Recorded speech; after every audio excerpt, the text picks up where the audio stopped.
An Arvada neighborhood is coping with loss tonight after a deadly fire takes two of their neighbors' lives early this morning. Denver 7's Sean Toll is live in Arvada tonight, and Sean, firefighters still don't know how this started. No, Ann, and it's likely going to be days before fire officials know what caused this house to go up in flames. They've been out here all day searching through the remains of what happened last night. If you take a closer look in here, you can see the remains of the house, which they are still sorting through, and even using this massive piece of construction equipment to kind of work their way through the debris. Now, one neighbor last told me that the fire was so hot this morning, they could feel it from their own front door when they went to see what was going on.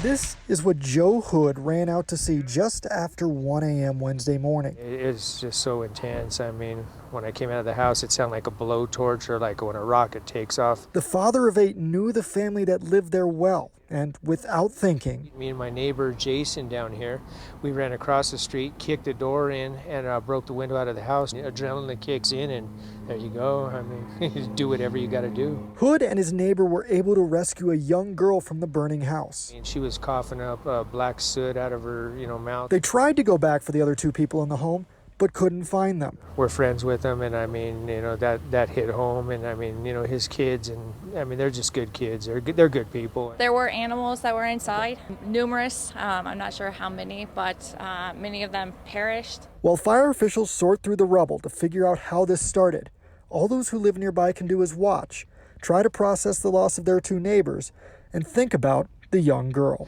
I came back over to my wife and kids, and then I broke down. Excuse me, it's just so tragic. But even in this tragedy, signs of hope and heroism from across the street. It was worth it. I'd do it all over again if it happened, to anyone else. We would hope it's a nightmare, and it's really not. It's happening. 2020 is a bad year as it is, and then on top of it, stuff like this happens to people every day, and it's horrible.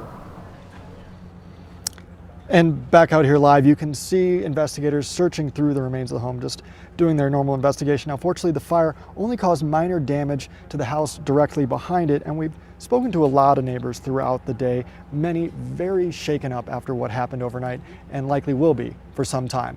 Reporting live in Arvada, Sean Toll, Denver 7. Yeah,